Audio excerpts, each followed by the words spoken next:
क्या कह रहे हो तुम? हाँ सही कह रहा हूँ मैं। इतनी घटिया हरकत करने के लिए कितने पैसे मिले थे? बस बहुत बोल दिया तुमने। हाँ बहुत अपमान कर दिया तुमने मेरा। तुम्हें जानना है कि मैं कौन हूँ? हाँ मैं तुम्हारी बीवी हूँ, राधिका। कुछ याद आया? बस बहुत हो गया। एक शब्द भी बोला ना और सिक्योरिटी को बुला के तुम्हें धक्के मार के यहाँ से बाहर निकाल दूंगा मैं। सिक्योरिटी! धमकी किसको दे रहे हो तुम? हाँ जिसको जाके बोलना है ना बोलो जाके। साथ फेर ली मैंने तुम्हारे साथ, शादी की है मैंने तुमसे। इनफ! बहुत बोल लिया यार तुमने। करण बेटा शांत हो जाओ। इस रिश्ते के बीच में अब और कोई नहीं आएगा। करण रुको।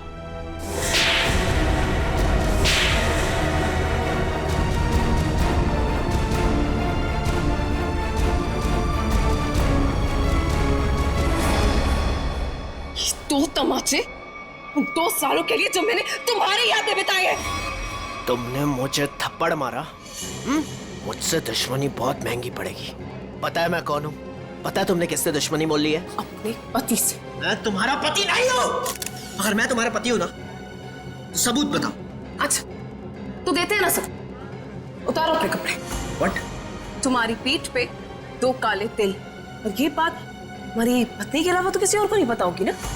उतारो। मिस्टर करण, क्या ये मैडम सच कह रहे हैं? क्या वाकई आपकी पीठ पे तिल है? देखिए, मैं आपके बेकार के सवाल का जवाब देना जरूरी नहीं समझता और मुझे अपने आप को साबित करने की कोई जरूरत नहीं है। You get it? और तुम जिसकी पत्नी हो ना, जाके उसके कपड़े उतरवाओ। Just stop! करण रुको! करण रुक जाओ, मुझसे बुरा कोई नहीं होगा। मैं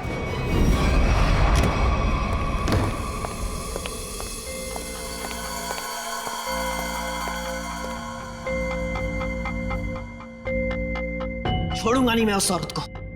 उसकी इतनी हिम्मत कि उसने सबके सामने मुझे 2 झापड़ मारे। करण कुमार की इतनी बड़ी इंसल्ट जिंदगी में किसी ने नहीं की। जरा मैं भी तो सुनूं, कौन है ये औरत जिसने मेरे पति श्री करण कुमार जी का इतना बड़ा अपमान किया?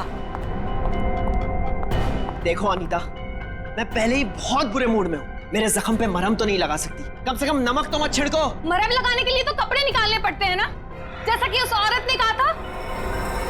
तुम्हें कैसे पता चला? तुम्हारे जैसा पति हो ना तो सोते वक्त भी आंखें खुली रखनी पड़ती है।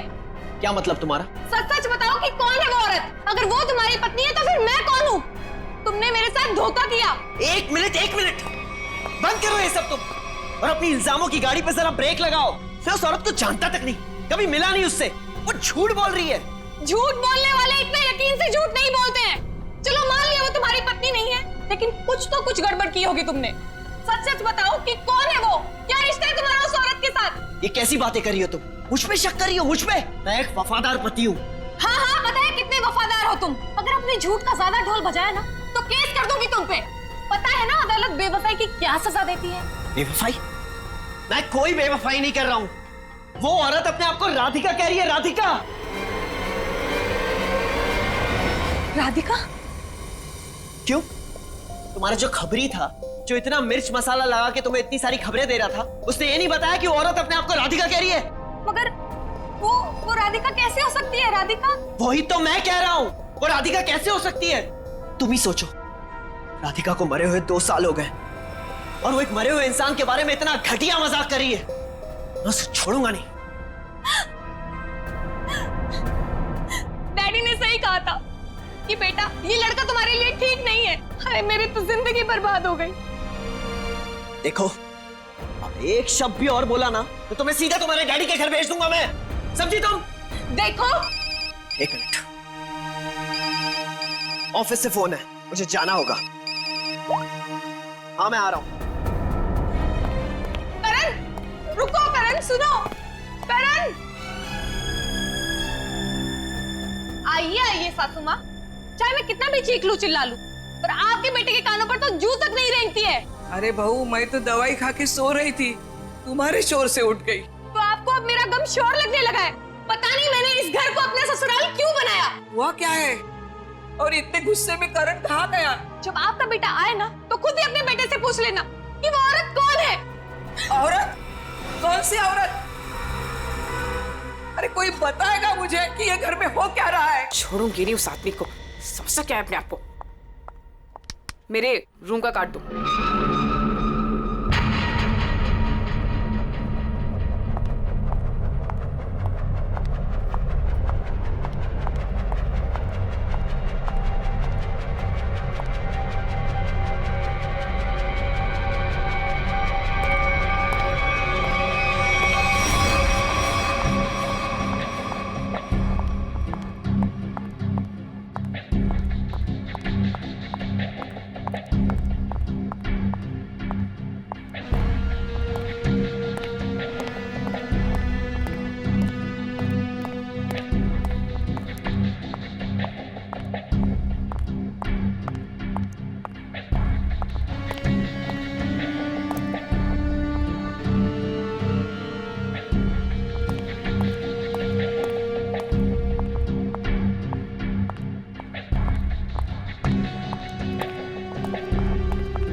भेजा तुझे? हाँ?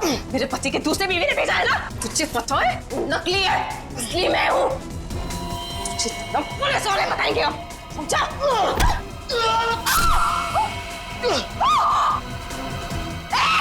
भागता कहाँ है? रुक!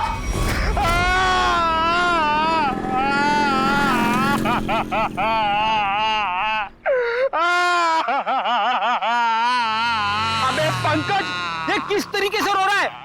कम से कम रोने का तरीका तो सुरीला होना चाहिए, इतना बेसुरा नहीं। अरे मैं रो रहा हूँ, कोई रियाज नहीं कर रहा हूँ जो मुझे सुर ताल और ये सब सिखा रहे हो। देख, मैंने तुझे पहले ही कहा था मुझे कस के पकड़ना। तेरी लापरवाही की वजह से हम लोग ये गाड़ी से गिरे हैं, समझे? मेरी लापरवाही खुद को बाइक चलाने आती नहीं है, मुझे गिरा दिया, मेरी टांग तोड़ दी और बोल रहे मेरी लापरवाही। कुछ नहीं हुआ तेरे टांग को। उठ जा, चल। सर, मैं आपको बता रहा हूँ, आज का दिन मेरा बहुत खराब जा रहा है, बहुत मनूस दिन है। आप भी मुझे पिकअप करने आ गए। सर, आज का दिन बहुत खराब है सर, आज बहुत बड़ी गड़बड़ होने वाली है। एक खतरनाक केस वेट कर रहा है ब्यूरो में। वाकई मैडम, आपकी हिम्मत की तारीफ करनी होगी। आप उस मुजरिम से बिल्कुल डरी नहीं और डट के सामना किया उसका। सब पुलिस रिकॉर्ड में आपको कुछ भी मिला उसके बारे में? जी नहीं, उसने इससे पहले कोई जुर्म नहीं किया था। और इसीलिए उस तक पहुंचने के लिए हमें आपसे कुछ सवाल करने होंगे। जी पूछिए। आप उसके बारे में कुछ और बता सकती हैं? नहीं सर, मुझे कुछ भी याद नहीं है, बल्कि मैंने वो होटल वालों से भी पूछा था, उन्होंने बोला कि उन्होंने किसी को आते जाते हुए नहीं देखा। अच्छा, आपको किसी पे शक है? एक ही तो इंसान है जिसको मेरी जिंदगी से ज्यादा मेरी मौत प्यारी है। कौन? वही मेरा पति करण। आपका पति? आपको पता है कितने सारे लोगों के बीच में उसने मेरी इंसल्ट की। उसने तो मुझे अपने बीवी मानने से भी इनकार कर दिया। पर आपको पता है सर, इसी बात का ना बदला लेने के लिए उसने वो गुंडा भेजा था मेरा गला दबाने के लिए। एक मिनट मैम, शुरू से बताइए कि ये आपके और आपके पति के बीच में तनाव किस वजह से है? आप मेरे साथ करण के घर पे चलिए, आपको सब कुछ पता चल जाएगा कि क्या हुआ था। नहीं राधिका, जब तक हम ना बुलाएं तुम गाड़ी में बैठे। मगर क्यों? प्लीज राधिका जी, आप बात को समझने की कोशिश कीजिए। हम आपको जल्दी ही अंदर बुलाएंगे। ठीक है, बैठती हूँ।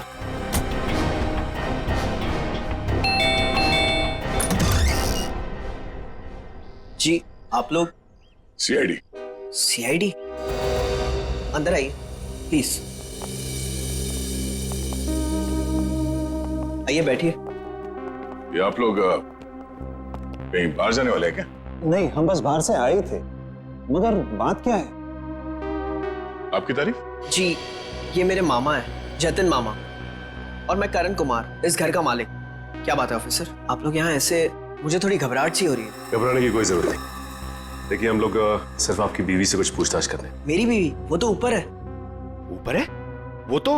नहीं, हम उनसे ऊपर ही चल के मिल लेते हैं आपकी श्रीमती जी से। आखिर बात क्या है ऑफिसर? अनीता ने आप लोगों को बुलाया। वो भी पता चल जाएगा, आइए। आइए। अनीता, अनीता कहाँ चली गई? बाथरूम में पानी बहने की आवाज आ रही है। श्रेया, हाँ, इस वक्त उसके नहाने का समय होता है। अनीता जी, अनीता जी, सर दरवाजा खुला है। अनीता जी, ओह नो, सर, अनीता जी, अनीता जी, अनीता, अनीता, सर ये तो मर चुकी है। अनीता, अनीता, करण आप समझिए प्लीज। अनीता को क्या हुआ? ले जाओ। करण जी, अनीता, अनीता, आइए, अनीता। देखो कोई सुराग मिलता है क्या? यस। भगवान ने मेरे साथ बहुत बड़ा अन्याय किया है। मेरी अनीता को मुझसे छीन लिया। करण बेटा, संभालो अपने आप को। ये सुधा कहाँ गई? सुधा? सुधा जी का कमरा कहाँ है? वो रहा। बेटी, जरा सुधा जी को बाहर लेके आओ। नहीं, आप बैठिए। माफ कीजिएगा मगर हमें आप लोगों से कुछ सवाल करने होंगे। सर। ये बताइए। हाँ सर, वो सुधा जी, क्या हुआ माँ को? हाँ, क्या हुआ माँ को? माँ, माँ, माँ, माँ, सुधा? माँ, माँ, माँ, आंखें खोलो। कहीं माँ भी? नहीं, जिंदा है, नब्ज धीमी चल रही है। बेटी, एम्बुलेंस बुलाओ जल्दी। माँ, सचिन, माँ आंखें खोलो। माँ, माँ, माँ आंखें खोलो। इन दोनों का कहना है कि ये अभी भी घर आए हैं। पता लगाना होगा कि सच्चाई क्या है।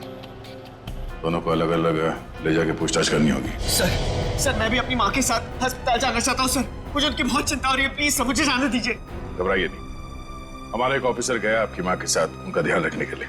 और एक बार ये तहकीकात पूरी हो जाए हमारी, उसके बाद आप भी जा सकते हैं हॉस्पिटल अपनी माँ से मिलने। सर, आपको जो भी पूछना है आप पूछिए सर। यहाँ आपके घर में 4 लोग थे। अनीता जी का खून हो गया, आपकी माँ बेहोश पड़ी थी, तो अब बचे 2, आप और आपके मामा जी। आप हम दोनों पे शक कर रहे हैं? क्या करें, हम सीआईडी वालों का काम ही कुछ ऐसा होता है। शुरुआत शक की बुनियाद से ही होती है। आप हम पर शक कर रहे हैं सर? हमारे घर में इतने सारे नौकर भी तो हैं। मेरा मतलब थे। ए, आज दोपहर को माँ ने सारे नौकरों को पनवेल भेज दिया सर, हमारे फार्म हाउस पे। वहाँ पे रेनोवेशन चल रही है, लेकिन अब तक तो उनको आ जाना चाहिए था। आज ही नौकर को बाहर भेजा और आज ही ये सब कुछ हो गया। ये कोई संयोग तो नहीं हो सकता। आपने आखिरी बार अनीता को जिंदा कब देखा था? आज दोपहर को 1 बजे से। उसके बाद मैं ऑफिस चला गया और फिर मामा जी के साथ वकील के यहाँ। करण ने मुझे 1:30 बजे संगानेर रोड से पिकअप किया।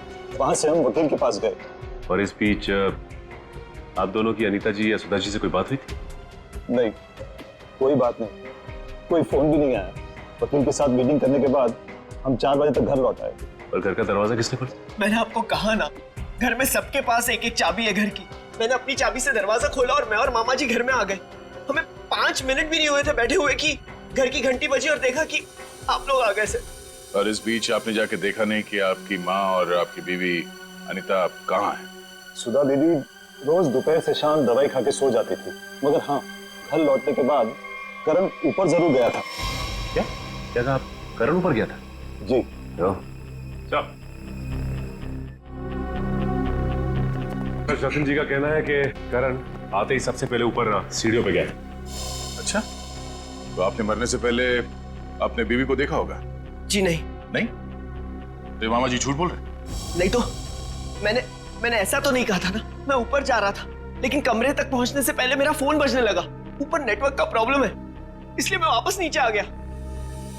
पता नहीं क्यों चाह कर भी हमें यकीन नहीं हो रहा आप दोनों के बयान पर। ऐसे लग रहा है कि हम लोग कोई कहानी सुन रहे हैं, एक मन घड़ंत रची हुई कहानी। अरे सर प्लीज, हमारे साथ इतना बड़ा हादसा हुआ है और हमें हमदर्दी दिखाने के बजाय आप हम पे ही शक कर रहे हैं। हमदर्दी से ज्यादा जरूरी हमारे लिए अनीता को इंसाफ दिलाना है, उसके खूनी को फांसी के फंदे तक पहुंचाना है। अब उस मुजरिम को पकड़िए सर। क्या पता कल को वो मामा जी या मुझे मार दे। सर ऊपर बाथरूम में ये हरा पाउडर मिला, इसके अलावा और कोई खास सबूत हाथ नहीं आया है। आप कुछ बता सकते हैं इस पाउडर के बारे में? क्या है ये? नहीं सर, इससे पहले इस पाउडर को मैंने बाथरूम में कभी नहीं देखा। कोई बात नहीं, हम पता कर लेंगे। पंकज, टेस्टिंग के लिए भेज दो। सर मैं भी हॉस्पिटल जाना चाहता हूँ सर। सर प्लीज मुझे जाने दीजिए, मुझे अपनी माँ से मिलना है sir. Please sir, please please sir, जाने दीजिए इसे। अभी नहीं। लेकिन क्यों नहीं? आपके सारे सवाल तो खत्म हो गए ना? सिवाय एक के, और उस सवाल का नाम है राधिका। अरे ये तो वही लड़की है। ये वही है जिसने मुझे 2 थप्पड़ मारे थे। तुम्हारी हिम्मत कैसे हुई यहाँ आने की? तुम्हारे जैसे आदमी को 2 नहीं 200 थप्पड़ पड़ने चाहिए। गुंडा भेजा था ना तुमने मेरा गला दबाने के लिए? क्या बकवास कर रही हो तुम? सर मुझे लगता है यही वो है जिसने अनीता को मारा है। अब इसे गिरफ्तार कर लीजिए। मैं अनीता को क्यों मारूंगी? हाँ, मैं तुम्हारी पहली बीवी हूँ और तुम्हें पाने के लिए मुझे गुनाह करने की जरूरत नहीं है। एक मिनट, शांत हो जाइए। कौन सच बोल रहा है कौन झूठ अभी पता चल जाएगा। करण, पहले तुम बोलो। ये मेरी बीवी राधिका नहीं है, क्योंकि मेरी बीवी राधिका वो है वहां जो उस तस्वीर में। सर आज से 2 साल पहले एक हादसे में राधिका गुजर गई। ये भला मेरी पत्नी कैसे हो सकती है? सर ये झूठ बोल रही है, ढोंग कर रही है ये। जब से मेरी जिंदगी में आई है ना, सब गलत हो रहा है, सब गलत हो रहा है। मेरी अनीता गुजर गई, मेरी माँ अस्पताल चली गई, और आज पहली बार ऐसा हुआ है कि हमारे घर में सीआईडी आई है। तुम्हारी बीवी अनीता को मैंने नहीं मारा है, और सासू माँ भी मेरी वजह से अस्पताल ले गई है, समझे? तो क्या सासू माँ? Sir just look at her, कितना झूठ बोल रही है। एक मिनट करण।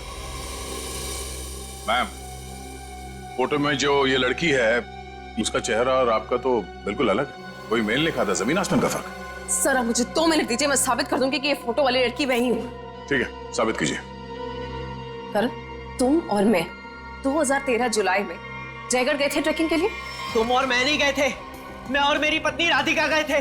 लेकिन तुम्हें कैसे पता चला? उस वक्त एक हादसा हुआ था, एक लड़की की मौत हो गई थी पहाड़ से नीचे गिर के। वो लड़की मैं थी, राधिका तुम्हारी बीवी। तुम? मैं पहाड़ से नीचे गिर गई थी, तुमने तो मुझे ढूंढने तक की कोशिश नहीं की थी। ढूंढा था, करण ने खुद मुझे बताया था। जी, इन्होंने बोला और आपने मान लिया। सर मैंने अपनी पत्नी को ढूंढने की बहुत कोशिश की, दिन रात कोशिश की, लेकिन मुझे उसकी लाश तक नहीं मिली। कैसे मिलती तुम्हें उसकी लाश? हाँ, मैं मरी नहीं थी, मैं जिंदा थी और तुम्हारे सामने खड़ी हूँ। सर ये फिर से झूठ बोल रही है सर। एक मिनट, जब आप पहाड़ से गिरी तो फिर तो बच कैसे गई? क्योंकि कुछ सांसें बची थी मेरे अंदर।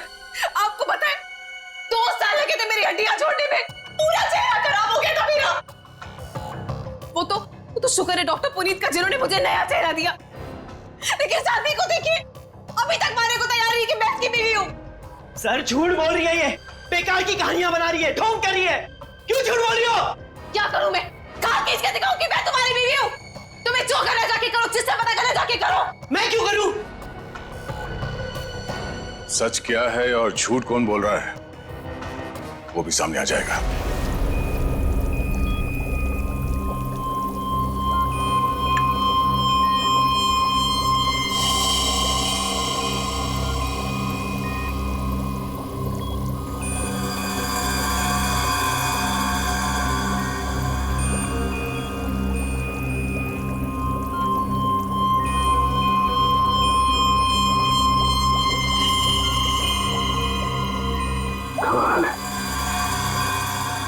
होशियारी और बेवकूफी का ये अजीब सा संयोग।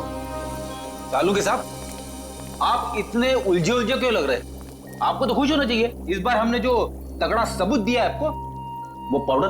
अगर वो पाउडर आप लोग नहीं भेजते ना तो भी मैं अपना काम चला देता। कैसे बताता। एक हाँ मेरे साथ ये देखो, ठीक वैसा ही हरा रंग जैसे हरे रंग का पाउडर आप लोगों को मिला।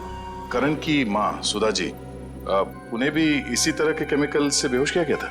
हाँ दया, था तो केमिकल ही, लेकिन ये केमिकल नहीं था। वो केमिकल था, हाँ बता दो। ये लाल लाल निशान उस वेजिटेबल। ये किस तरह का केमिकल है? ये केमिकल इंसान को पूरी जिंदगी के लिए पैरालाइज कर देता है। मतलब खूनी सुधा जी को मारना नहीं चाहता था, उन्हें हमेशा के लिए अपाहिज बनाना चाहता था। लगता तो ऐसा ही। कोई आपसी दुश्मनी का मामला लगता है सर। एक को मार दिया और एक को जिंदा लाश बना दिया। क्या अनीता जिस पानी से नहा रही थी उसमें जहर था? इसलिए अनीता की मौत के बाद इस बाथरूम के और टंकी के पानी के इस्तेमाल पर रोक लगा दी गई थी। लेकिन हम सब इसी टंकी के पानी से नहाए थे, फिर हमें कुछ क्यों नहीं हुआ? इसका जवाब भी बहुत जल्द मिल जाएगा आपको। सर मुझे तो नौकरों पे शक है। हम तो पनवेल वाले फार्म हाउस पर थे, और हम क्यों मिलाएंगे मेम साहब के नहाने के पानी में सर? और ये पानी हमारे बाथरूम में भी आता है। ठीक है, आप सब लोग यही रहिए। उस जहरीले पानी का असर सिर्फ अनीता पे क्यों हुआ और बाकी किसी पे क्यों नहीं हुआ, वो अभी पता चल जाएगा। पंकज,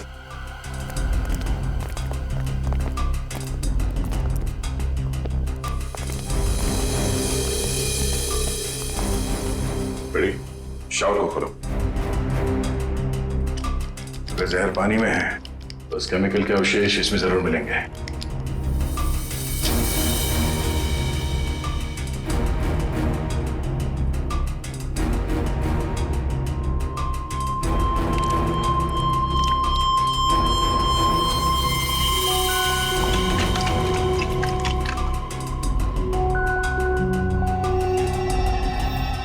ये देखो, ये क्लोरीन नहीं है, जहर है। पानी की टंकी में ही जहर है, यहां पर नहीं डाला गया। चलो ऊपर। जवाब चाहिए ना आपको? चलिए ऊपर।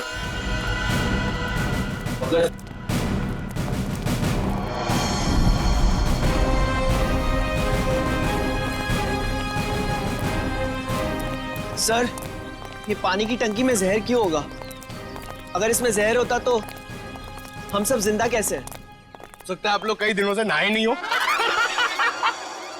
फॉरेंसिक किट लाए हो? सर वो नीचे। प्लीज लिया। Yes sir. इस पानी की टंकी तक कोई घर वाला ही आ जा सकता है ना? हाँ, घर का कोई सदस्य या नौकर? सर हम में से ऐसा कोई क्यों करेगा?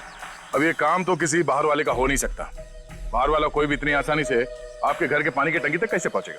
क्यों नहीं पहुंच सकता? पिछले हफ्ते एक प्लम्बर भी तो आया था यहाँ। इंटरेस्टिंग। पर आप लोगों की जानकारी के लिए बता दूं, इस जहरीले पानी का असर सिर्फ अनीता पे इसलिए हुआ क्योंकि खूनी ने वो जहर पानी में उस वक्त मिलाया जब अनीता नहाने के लिए गई। हाँ सर, ऐसा हो सकता है क्योंकि घर पे सबको पता था कि अनीता किस वक्त नहाने जाती है।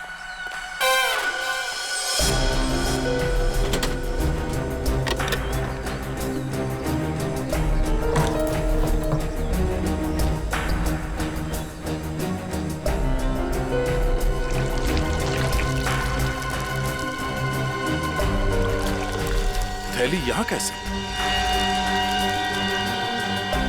बेस करो सर।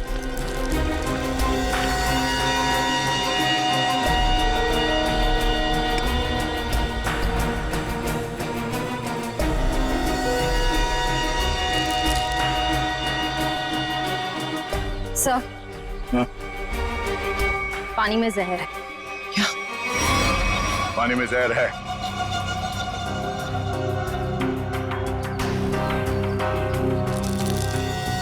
तंगूस?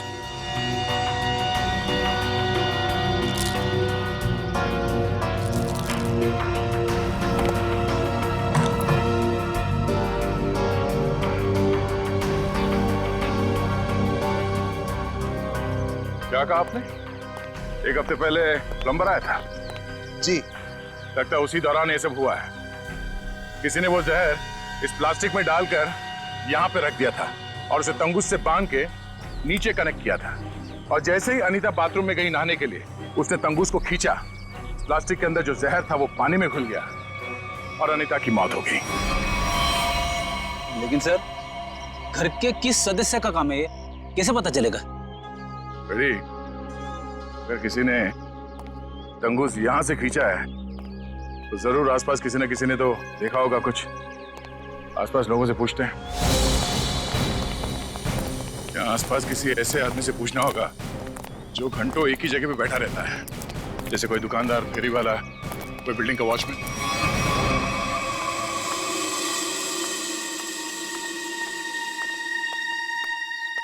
सुनिए भाई साहब, वो आइए आइए बहन जी, एकदम ताजी सब्जी है।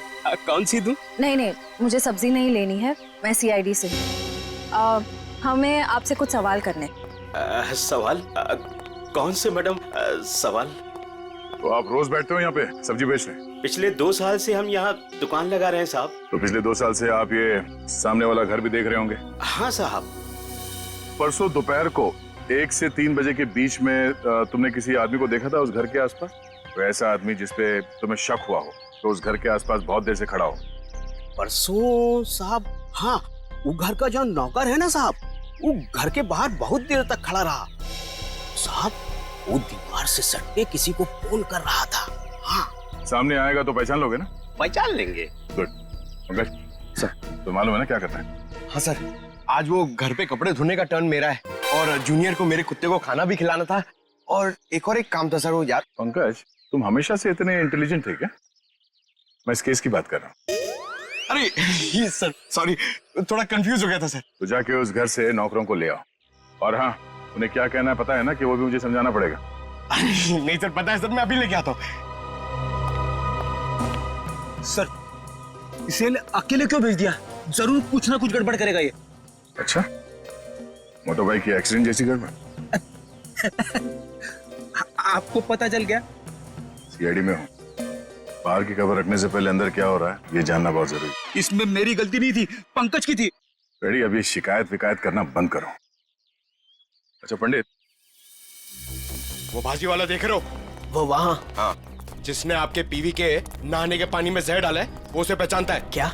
चलो जल्दी इधर आओ। जरा पहचान कौन है इनमें से? हाँ साहब, यही वो आदमी था साहब। तुम? अरे मुझे क्यों फंसा रहे हो? तुम्हें जरूर कोई धोखा हुआ है। कौनो धोखा नहीं हुआ साहब, ये है वो। नहीं साहब, मैं सही कह रहा हूँ साहब। इधर साहब, मैं सच कह रहा हूँ साहब। देख प्रीतम, हम जानते हैं कि तूने खुद ये सब नहीं किया, मगर तूने किसी के कहने पे जरूर किया है। अगर तुम हमारे साथ कोऑपरेट नहीं करोगे तो शायद फंस जाओगे, है ना? बोल। बबलू, बबलू प्लम्बर साहब, उसने 20,000 रुपए दिए थे। मैंने तो साहब तार खींच के केमिकल मिलाया था साहब, अनीता मैडम के नहाने के टाइम पर साहब, और कुछ नहीं साहब। जिस थाली में खाया उसी में छेद किया। 20,000 रुपए के लिए ईमान बेच दिया तुमने। गलती हो गई साहब, गलती हो गई साहब। मुझे सजा कानून देगा। अब तू ये बता, वो प्लम्बर बबलू कहाँ मिलेगा?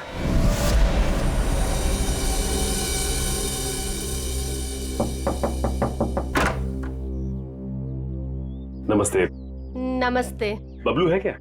आप लोग बाद में आना, बबलू भी घर पर नहीं है। कहाँ गया बबलू? काम पे गए हैं। आप अपना नंबर दे दीजिए, वो आएंगे तो मैं उन्हें दे दूंगी। नंबर? जी, गर्मी बहुत है, एक गिलास पानी मिल सकता है? अभी लाई। जी।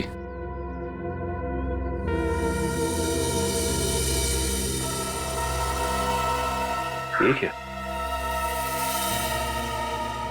बबलू के प्लम्बिंग का सामान तो यहीं पड़ा हुआ है। इसका मतलब ये औरत हमसे झूठ बोल रही है। Thank you. थैंक्स। चलते। पर आपने अपना नंबर नहीं दिया। हम लोग फिर आ जाएंगे। जी। Thank you. कितना गर्मी है इधर। ओह गॉड, किधर आ गई मैं? मुझे लग रहा है चक्कर आने वाला है मुझे। ओह गॉड। अरे भाई साहब सुनिए, ये बैबलू किधर रहता है? बैबलू प्लम्बर इधर रहते हैं। इधर? Okay thank you. Bablu, Bablu बाहर आ जाओ। देखो बाहर आ जाओ, वरना मुझे पुलिस को बताना पड़ेगा कि तुमने मेरा बेल्जियम का पाइप और जापान का नल का चोरी किया है। बैबलू, बैबलू। आप कौन हो मेम साहब, और इस तरह से शोर क्यों मचा रहे हो? अरे कैसे शोर नहीं मचाएगा? मेरे घर में बबलू ने डाका डाला है, डाका रॉबरी किया है। 1.5 लाख का पाइप चोरी किया है मेरा इटालियन मार्बल वाला बाथरूम से, एंड 2 लाख का जापान का नल का चोरी किया है। 2 लाख का नल का? इन अमीरों के पास कितने फालतू पैसे होते उड़ाने के लिए। देखो मेरा टाइम वेस्ट नहीं करो। बबलू, लास्ट वार्निंग दे रही हूँ तुम्हें, मैं पुलिस को फोन कर रही हूँ। बबलू। मैडम, आपको जरूर कोई गलतफहमी हुई है। मैंने जापान का नलका देखा ही नहीं, तो उसे चुराऊंगा कैसे? अब तो जापान के नलके की छोड़ और जेल के नलके की सोच। सीआईडी वालों ने मेरे साथ धोखा किया, मुझ पे झूठा इल्जाम लगाया। क्या करे, कभी कभी चूहों को बिल से निकालने के लिए सीआईडी को ऐसी चालबाजियां करनी पड़ती, समझा? अब बोल, अनीता को जहर क्यों दिया? जहर? पाउडर में जहर था। मुझे वाकई नहीं पता था। तुझे क्या लगा पानी के कीड़े मारने की दवा है वो? हाँ? पता नहीं साहब, मैंने इतना सोचा ही नहीं था। 50,000 रुपए मिल रहे थे, मैंने बिना दिमाग लगाए चुपचाप काम कर दिया। किसने दिए 50,000 रुपए तुझे? मुझे नहीं पता, एक फोन आया था होटल से। कौन से होटल से फोन आया था? Excuse me ma'am. Good afternoon sir. Good afternoon ma'am. हमारे होटल में आपका बहुत बहुत स्वागत है। अरे वाह, इतने प्यार से हमारा स्वागत किया। जनरली सीआईडी को देख के तो लोग मायूस हो जाते हैं। सीआईडी? क्या बात है सर? इसे पहचानती हैं आप? नहीं पहचानती। क्या बात है? मतलब आपने कभी देखा ही नहीं है? याद तो नहीं आ रहा है। ठीक है, हम आपको याद दिला देते हैं। बबलू नाम है इसका। पिछले हफ्ते यहाँ इस होटल से एक पैकेट लेने आया था आप ही के होटल में किसी गेस्ट से। कौन सा गेस्ट था सर? अगर ये सब कुछ हमें पता होता तो यहाँ क्यों आते? एक्चुअली यहाँ हर रोज बहुत गेस्ट आते हैं और पिछले हफ्ते यहाँ कौन कौन रुका था ये कैसे याद रहेगा? हाँ, ये बात तो है। पर आपके पास कोई रजिस्टर, कोई रिकॉर्ड्स के लिए आपके मेहमानों के या जो लोग उनसे मिलने आते हैं रखते होंगे ना? तो आप जरा उसमें चेक कीजिए और बताइए ये बबलू किससे मिलने आया था। हाँ सर, मैं चेक कर लेती हूँ। प्लीज।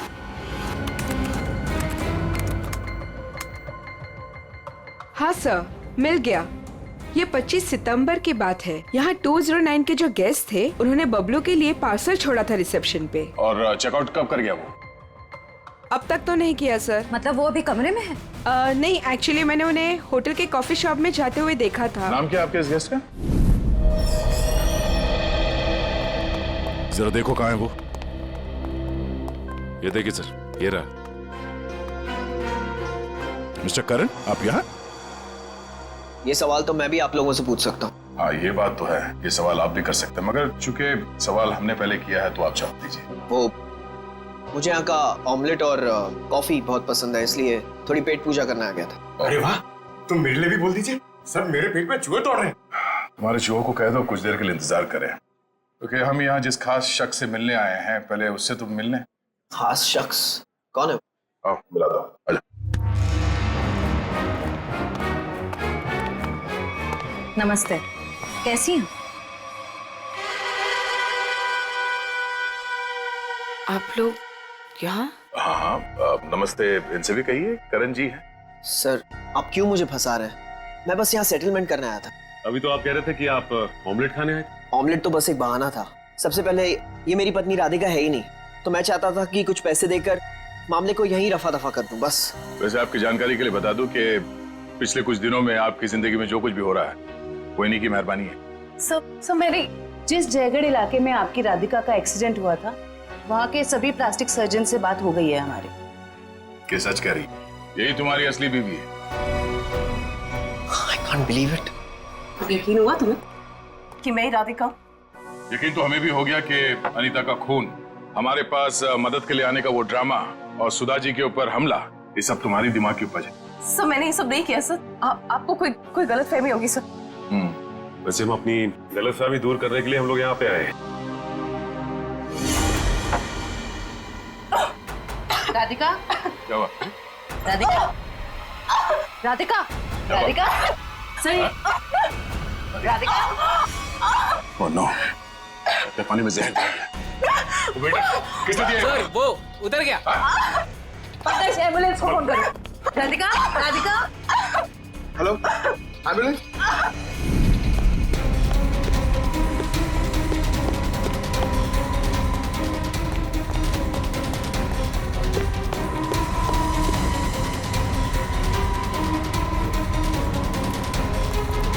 और कहाँ भागोगे आप? जाने दो मुझे। हाँ? जाने दो मुझे। जाने दो मुझे। जाने दे।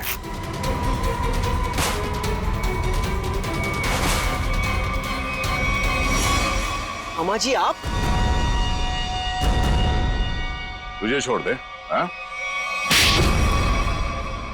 अब बोल, क्यों किया तूने ये सब? 2 साल पहले मैंने करण को राजी किया था कि वो राधिका को पहाड़ से धक्का दे दे। बुद्धि भ्रष्ट हो गई थी मेरी, दिमाग खराब हो गया था जो मैंने आपकी बात सुन ली। आगे बताओ, सुधा जी के इस हालत के जिम्मेदार तुम ही हो ना? सुधा के खाने में मैंने ही गड़बड़ की थी। और राधिका जब पहाड़ से नीचे गिरने के बाद भी नहीं मरी तो तुमने इसके दिमाग में जहर घोला। हाँ, राधिका को मोहरा बना के करण और सुधा के खिलाफ इस्तेमाल किया मैंने, और राधिका के नाम से ही बबलू के हाथों अनीता की पानी की टंकी में जहर मिलवाया था मैंने। अब ये भी बता दो कि ये सब नेक काम तुमने किस लिए किए? बदला लेना चाहता था मैं। किससे? अपनी चचेरी बहन सुधा से। 1000 लालची आदमी मरे होंगे तब जाके सुधा का जन्म हुआ होगा। शुरू से ही उसकी नजर मेरे पैसों पर थी। मेरे भोले भाले माँ बाप को बेवकूफ बनाकर उसने हमारी पूरी जायदाद पर कब्जा कर लिया था। एक एक पैसे के लिए मोहताज बना दिया था उसने मुझे। सिर्फ इतना ही नहीं, मेरे बच्चे को भी अस्पताल में मार दिया था उसने ताकि सब कुछ करण का ही बना रहे। माना कि सुधा ने बहुत गलत किया तुम्हारे साथ, मगर उसके लिए तुमने जो रास्ता चुना है वो भी सही नहीं है। बदले की भावना ने मेरे जमीर को अंधा बना दिया था। मेरा तो सिर्फ एक ही मकसद था, इस परिवार का नामो निशान मिटा देना। मामा जी, मैं कभी सपने में भी नहीं सोच सकता था कि आपके दिल में इतना जहर होगा। जब दिल में जहर भरा होता है तो उसका अंजाम भी जहरीला ही होता है। सुधा ने जो किया उसकी सजा तो तुमने उसे दे दी। अब करण और तुम्हारा इंसाफ अदालत करेगी।